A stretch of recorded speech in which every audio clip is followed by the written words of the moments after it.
Now here for this, I would like to call Rupande Shah from Rupande Shah and Associates. Now, what is very, very encouraging today is that whatever I saw and heard before my presentation, right now, is actually something that I have been thinking about also. So it's very encouraging to realize that almost all of us at our generation are thinking about luxury and thinking about life in a very different manner than what we would have thought of. When I started preparing this presentation, I thought, "Arey yaar, hatke kar rahe hai. I want to talk about dreams. I want to talk about actual intangible elements." But everybody is talking about the same thing, which means that we are all thinking the right thing in the right way. Because collective thinking is probably the most powerful thinking that anybody can get into. Now, there is certain things that are repeats of all the presentations that have been given earlier, especially the first slide, which Kavita and myself banged on to the same thing, definition of luxury from the Webster or the Cambridge Dictionary. So my first slide is almost a repeat of what Kavita's was. But that's exactly very encouraging to me to realize that we are redefining life and luxury in our own minds and walking the same direction and path now. Right? So, and also my presentation is almost going to be a summary of everything that people have talked about right now. So please don't go to sleep. And there's a little take home at the end of the thing. So I hope you enjoy the presentation. Okay, so Kavita, exactly what you said. That's exactly what I'm repeating. Luxury, the actual definition of the word is which is stated by the dictionary, is a state of great comfort, especially involving great expense, or something that gives you pleasure but it's not necessary, or something that is welcome but is not usually available. Now, when I started doing a little research on redefining luxury and I started googling things and all, the word luxury was first brought into history books in the 14th century, when during the Renaissance period, 14th to the 17th century, when civilization was still at peace, art, culture, literature, poetry, everything started blooming and flourishing. That was the first actual record of the word luxury that came into our knowledge in that sense.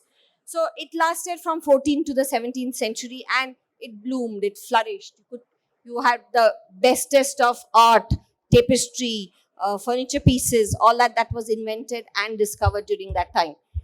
Post that, it went into the French Renaissance, the Romanesque, and all those eras where luxury got more and more magnified. Gold came into the picture, elaborate and very ostentatious interiors started being talked about. However, so you'll see even the 19th century, till the 19th century, it did go. However, during that period, luxury was still associated with a few privileged people. It was not something that we could think about for a local, normal person. It was the state that only the privileged and the people who could afford expensive stuff could think about luxury. Moving, moving away straight into the 21st century. When we are coming into the 21st century, luxury suddenly started becoming a different ball game. The baby boomers that came in, for them, anything, whether aesthetically pleasing or not pleasing, anything that was expensive was still luxurious. Today, I think the definition has changed a lot, as we have all seen, but the baby boomers really started talking about luxury in a different manner, which was only associated with money. But when the millennials came in, they just took the whole language and whole definition of luxury in a different level itself. For them, luxury meant self expression. They valued experiences. They are a very socially responsible generation, which I'm very happy about, because it is only this generation of the millennials which is taking the earth forward to the next level of saving the environment, which we are all talking about now. And these are omni-channel shoppers. So they were not restricted to getting things locally. They were not restricted to buying things from the particular place that they were from or only from a certain area. So for them, technology, internet just opened up the world. And they just suddenly realized that, hey, you know what? Luxury is not restricted to what is the best thing that I can buy in this town that I'm living in. They could go and do what they wanted at wherever they wanted. They started exploring new elements, new materials.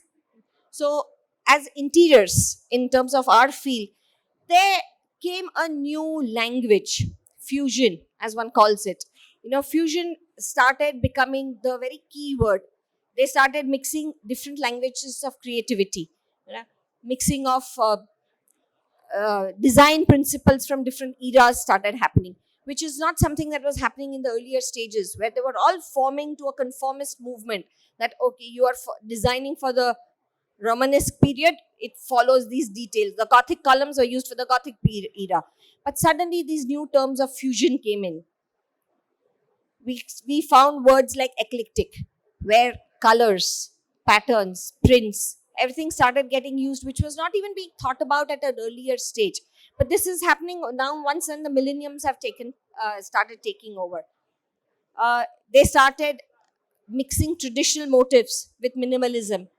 They started moving out. Their likes started doing. So we as designers started having the luxury or the freedom to be able to give them that kind of feel that let us try and experiment with different things, and we do not need to be conformist in any form or any manner. Use of different materials, different wood, spaces, everything started happening.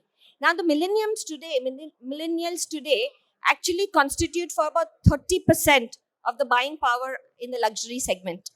It is predicted by 2050 there will be about 45% the buying capacity or the money capacity would be in the hands of the millennials.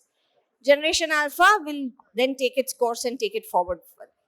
But now, with all these new changes, they also started looking at sustainability, because for them, sustainability became a part of their luxury quotient.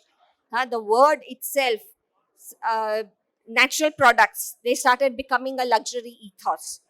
Appreciation of arts now, which is an important aspect, as a couple of people said, even Neeraj mentioned that we should get back to our roots. We should be trying to bring back the crafts and appreciation of that stuff that we have lost, we have forgotten.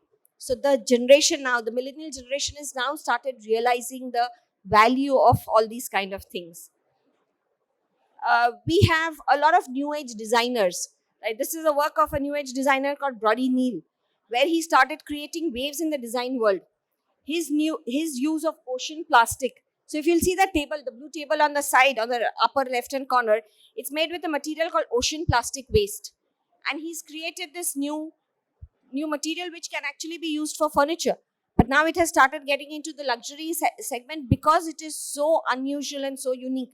It's combining the principles of sustainability with design, not missing out design. He has in fact also pioneered this technique called ocean terrazzo, for which the second table has been designed. He has been applauded by the United Nations for this effort of his, and his work has been shown as an example in the European Unions to say that new age technology, new age luxury is actually mixing sustainability with art forms that you have been missing out on for so long. There are other designers like Bethan Gray who design with stories. Somebody mentioned about narratives. Yeah, so she designs basically with narratives. She says that luxury is narrative for her. She takes a story from whether it is the ocean sails of Oman or the dove boats or any other art form that she has come across, and then she starts mixing it with different objects of utility, lifestyle, and which are not only decorative but highly utilitarian also. Luxury, as Gaurav had mentioned, is also a lot to do with experience.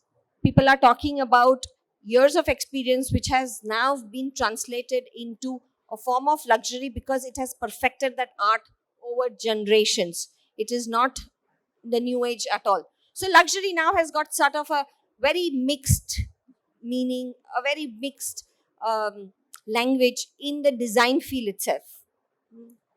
But while the notion of luxury is essentially superficial, is now debated over and contested into scholarly debates. Mandeville, the great thinker, tackled the definition of luxury against necessity. And he said something very clearly. He says, where necessity ends, luxury begins. But today, we as a human race have also evolved to enjoy a life of luxury for our sensory pleasures. Today, nobody really knows what luxury is. So, when we start talking about our human race today, we are talking about luxury in different forms. Luxury for the eyes, luxury for the touch, all the tactile elements are now getting into a thing. Why has gourmet food become so big now? Food is a big industry and growing, multiplying dozens of folds. We can't even think about, because that's what the luxury of our palates have asked us to do. Fragrances. So these are things that are new in our life today, which was not being talked about at an earlier stage that we could afford. It was only for a certain privileged section of the society. Now, concepts of luxury vary from person to person depending upon his social position and personal consumptions.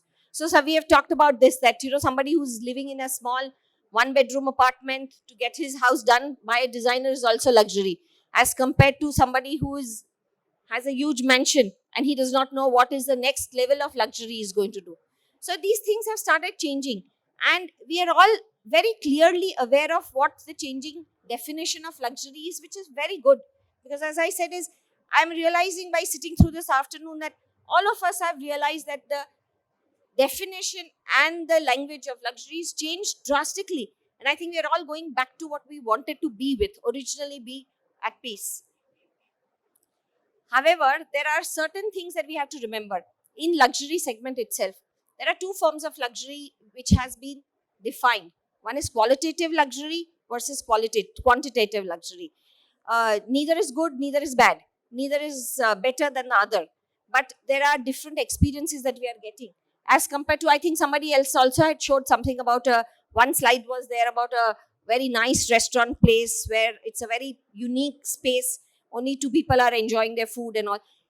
Both these experiences, in my mind, are luxury. It depends upon how you are viewing your luxury. So finally, I'm trying to get back to it, is luxury is very personal.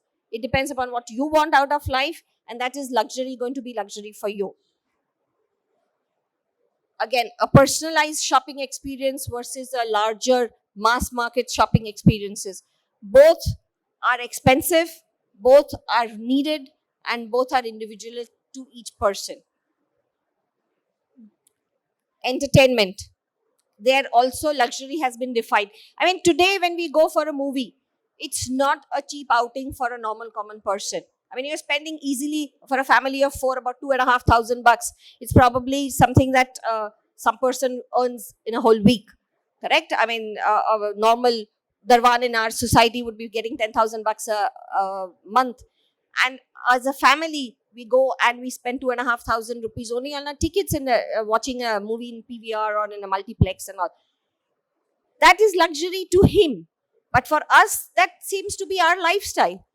But when we can come back to a personalized entertainment experience, that becomes luxury to us, because we are spending 500 pounds to go and see theatre on Broadway, which is something that we don't do regularly. So my point again comes back to the fact that luxury is a personalized statement. You have to understand what your statement of luxury is and then define it for your own sake. Now, I come to the last and the most important part of this presentation. That there's another aspect which we've all talked about. It's the luxury of the intangible. We are talking about materialistic luxuries. We are talking about qualitative luxury, quantitative things that we can define.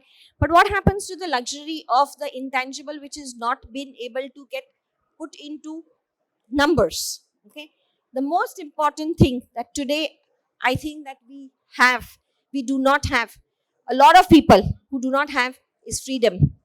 So, as if you'll see some of these quotes that are there, somebody calls freedom as the biggest luxury. And today we are living in a free country, but we do know that freedom is taken for granted by all of us. There are people who do not have freedom, and that is what luxury is for them. Books are luxury.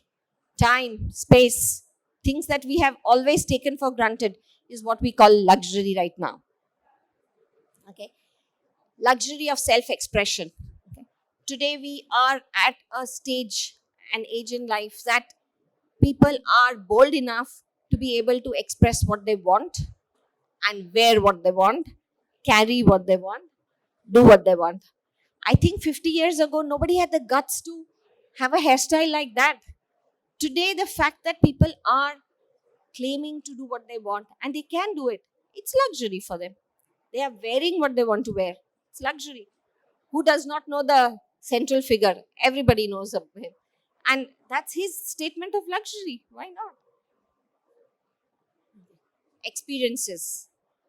Things that we never imagined ourselves doing 15 years ago also is what we are all doing now. We are all craving to do out of the box holidays.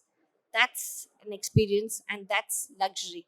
Because I think we have lived it, we have done it, we have been there. The more unusual an experience, the more interesting our holidays have become. I mean, tell me, all of y'all, every holiday that y'all plan, y'all are looking for, each person's looking for to do something different. Whether it's bungee jumping, as somebody said, or it's scuba diving, or it's going trekking. We are trying to go, and people are trying to go and climb Mount Everest, EBC. EBC has become the big thing. I don't know about Bombay, but from Calcutta, everybody wants to do EBC. You know what EBC is? Everest Base Camp. Everybody is trying to go and trek to EBC. It's become a big thing. But that's luxury. That is not something that we had thought we would be even wanting to do at the age of 40.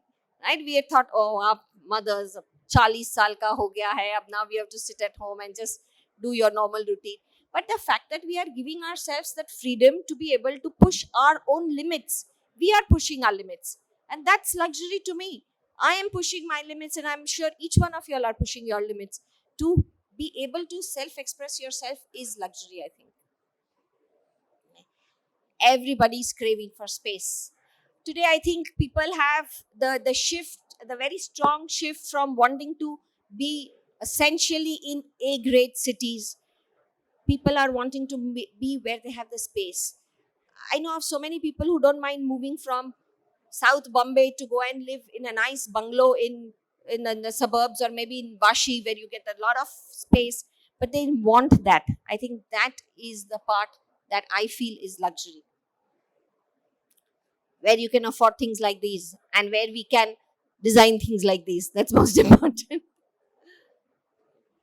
The last, luxury of time. But for how many of us do we take that time off, that one day off, to be able to go and spend time and do what we really want to? I think we don't end up doing that.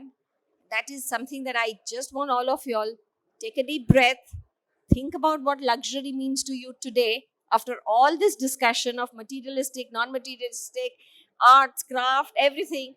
Take a deep breath, think about what you really think your luxury point is, and then go back home and spend and indulge in that luxury. Have a wonderful weekend ahead.